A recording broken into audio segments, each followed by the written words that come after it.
The United States and Russia completing their largest prisoner swap in post-Soviet history today. Russia released 3 American citizens and 1 American green card holder. That includes Wall Street journalist Evan Gershkovich and Marine veteran Paul Whelan. 5 German citizens and 7 Russian political prisoners were also freed. In exchange, 8 Russians held in Western countries were released, including Russian assassin who was serving a life sentence in Germany and at the top of Putin's list for the exchange. The demands they're making of me required me to get some significant concessions from Germany. I'm glad we're getting Americans home, but these deals that they negotiate, we continue to see from the administration, they have no ability to negotiate. Well, this is the first look at the detainees boarding a plane in Russia. It landed in Turkey earlier today where the swap took place. Joining us now is Danielle Gilbert, an assistant professor of political science and an expert on hostage taking and recovery at Northwestern. Professor, thank you so much for joining us. Thank you for having me. I want to go back in time just a little bit to the trial of Evan Gershkovich. My understanding is that prosecutors in Russia presented in court 0 evidence. I'm wondering if this was a case of foreshadowing on behalf of the Russian government to this very deal that we saw play out today. I think from the very first moment that Evan was targeted and arrested and charged, that many people around the world understood that this was completely bogus, trumped-up charges, and that the intention was always to use him as a bargaining chip for leverage with the United States government, in addition to trying to end press freedom and the kinds of investigations that brave journalists like Evan were trying to do into Vladimir Putin and his war. The case was always going to end up this way, that they intended to use Evan as a pawn. And so the trial itself was almost meaningless. The whole point was to get through it, for Evan to be charged, to be convicted and sentenced, and then the real negotiations could begin. Professor, it's no doubt that we are in political season and the jabs are already starting to be thrown. Trump said that he wouldn't have to give up anything to negotiate the release of U.S. prisoners. He didn't do it while he was in office, but it is, I guess the question here, is it realistic for a prisoner negotiation where nothing is ever exchanged?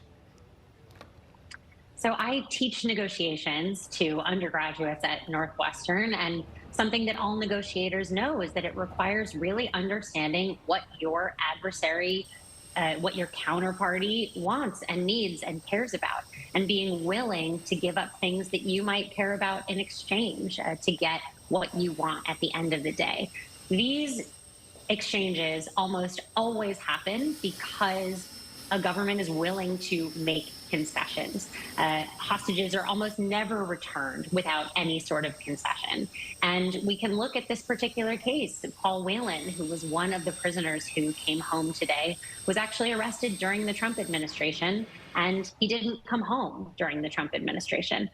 Whereas the Biden administration has shown a real commitment to getting these deals done, to making difficult decisions, to making very painful sacrifices, to show their commitment to bringing home Americans who are held hostage by hostile regimes all around the world. And the Biden administration needed help here from other nations, in particular from Germany. My understanding is this Russian assassin who killed a man in front of women and children, broad daylight in a park. This was a very delicate negotiation to get Germany to give this individual up. Can you just touch on that?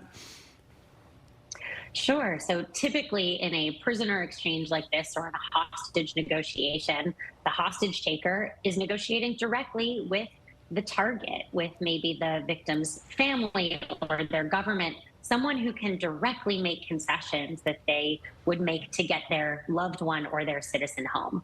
In this case, the Russians were very clear from the start that they wanted the return of Vadim Krasikov, this FSB agent who had been convicted of murder in broad daylight of a Chechen dissident who was living in Germany. And that it would actually take the German government to also be part of this deal to make concessions in order to bring home the Americans who were being held in Russia.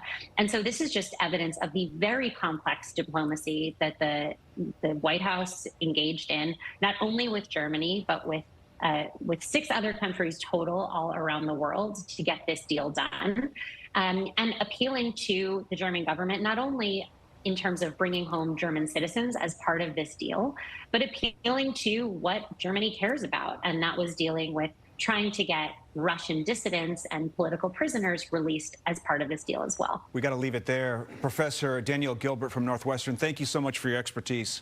Appreciate it. Thank you for having me.